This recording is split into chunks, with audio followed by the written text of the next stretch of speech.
Yung pangalan niya. Anong pangalan mo? Don. Don. Don, Tagalog po. Don. Dan? Yung Harris Message, yung Rapido. Rapido.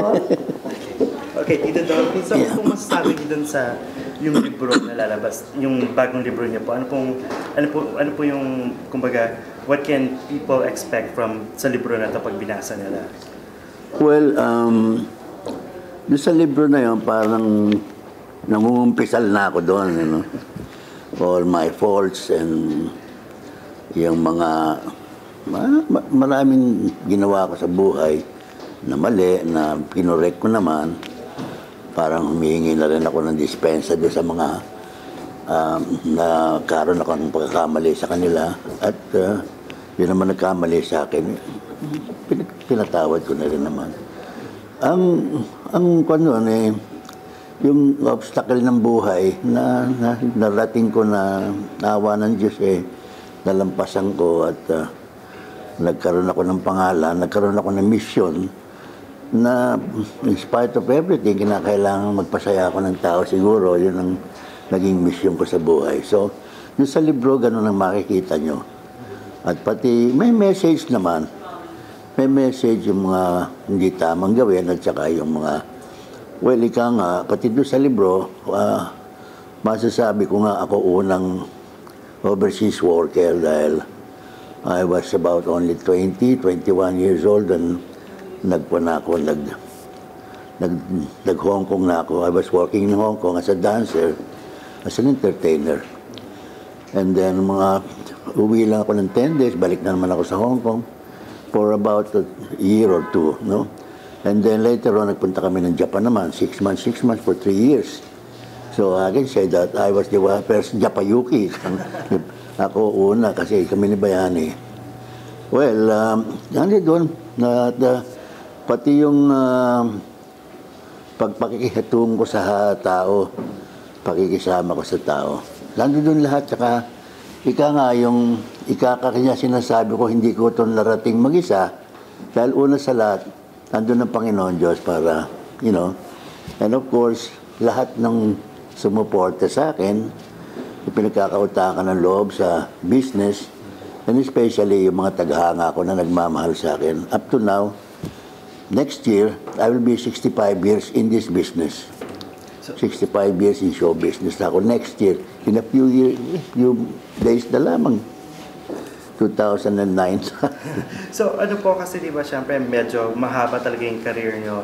So, was it hard for you to compress yung, kumbaga, yung buhay nyo in a book? Medyo mahirap ba yun? Or madali sa inyo kasi syempre buhay nyo yun? Or meron ba kang parang struggle to put this all together, yung book na ito? Matagal. It took us 5 years siguro to finish this book. Kasi meron magagawa na nito, nag-iumpisa na siya, buhay pa yung iba na pwedeng tanongin nila kung anong mga nangyari sa akin. But most of them are, you know, konti na lang natitira. Meron pa namang natira sila na interview. Well, yung naggumagawa ng unang libro, na-promote kasi siya, napunta sa ibang bansa, so binitawan niya. So we have to find another writer. No? So nakita namin si Bibet, na medyo kalug din yun, na kasama namin, na magaling naman. So siya ang nagpatuloy. Bibet Oropesa? Oh yeah, Bibet Oropesa. Yeah. Okay. And writer, director, and comedian din. No? Ganun din, at nagtyaga sila, almost every day kami nag-i-interviewhan, and then they have to travel all over the North America and kung saan provinces, so just to meet these people na sinasabi nila, even the women in my life, pinuntahan nila, in-interview nila. Meron isa lang hindi nakakuha, hindi pumayag. Pero okay naman yun. I respect his her one. Kanino niyo po dinededicate itong libro na ito? Meron po bang specific person or specific group of people or... No, wala. Dinededicate ko to sa lahat ng Pilipino na makakabasa nito. Saka sa pamilya ko na rin. And people from the industry also. And of course, sa aking mga tagahanga na ilang panahon na, ilang dekada na, still, nandyan yung iba mga na mayapa na iba, pero yung iba mga take over na yung mga anak, yung mga apo. Para sa kanila ito, hindi para sa akin to. So ano po ba yung parang, kumbaga, staying power nyo? Kasi, di ba, marami, sandali lang yung career nila, or yung iba naman, sisikat tapos mawawala, babalik. Pero kayo parang tuloy-tuloy all throughout, parang hindi nag-stop, kumbaga. Yun ang hindi ko alam, you know. Kung paano ako, marami akong ups and downs, ika nga, pero maski na anong baksa ko, nakakatayo ako pirmi, you know. I don't know, but maybe somebody up there likes me so much, no, na meron pa ako sigurong mission na dapat nagampanan. So, ako naman, hanggat kaya ng katawan ko, sige pa. I'll try my best to make people happy if I can. So, syempre, nagawa niyo po yung movies, nakakagawa na kayo mga TV shows. Meron pa bang hindi nagagawa ang isang Tito Dolphy? Well, marami na kanya lang sa atin. Gusto kong lumabas ng pare, no? pero, baka mamaya, pero meron akong, may dream akong gumanap ng pare na may comedy, may a lot of message in the movie. Gusto kong gawing pelikula. Pero yun na lang ang hindi ko pa nagagampanan. Almost everything nagampanan ko na lahat. Drama, lahat nagampanan. Yun na lang, meron akong script kasing gustong buuin.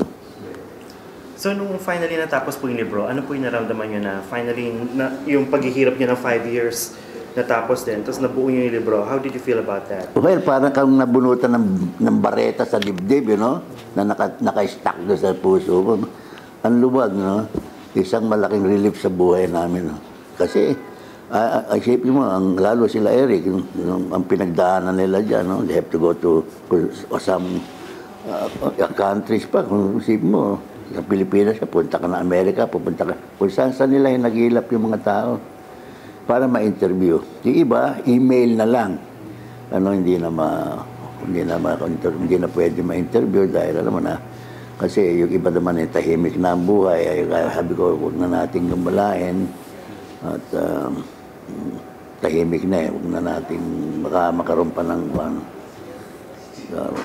So, let's talk about the show naman po. So, what does it mean to you yung show na ito na kasama niyo buong pamilya niyo, you're traveling, from one state to another, one city to another. So, what does it mean to you? Ano ba yung ibig sabihin ng show na ito para sa inyo?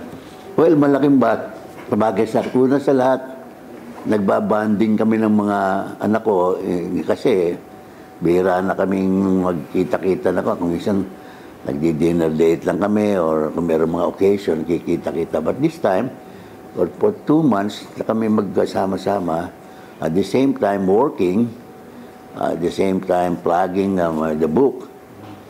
At malaking bagay sa akin to, ika nga. Kaya kumita kami dito, kaya hindi. Ang gusto ko lang, nakakasama kami.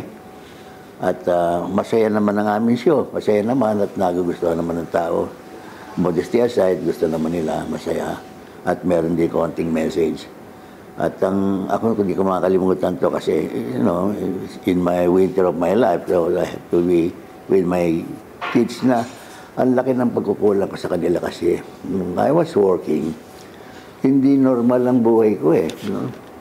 Imagine, 6 months ka sa Japan, 6 months mo hindi mo nakikita.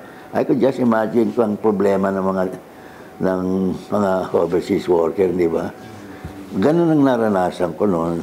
Kanya yung mga anak ko, kuminsan di pa ako kilala. Pag uwi ko, hindi na ako kilala eh. Dahil maliliit pa. Pero pagka yung mga Christmas Eve and New Year's Eve, doon kami wala. Doon kami lumalabas. When everybody's having a good time with the families, di ba?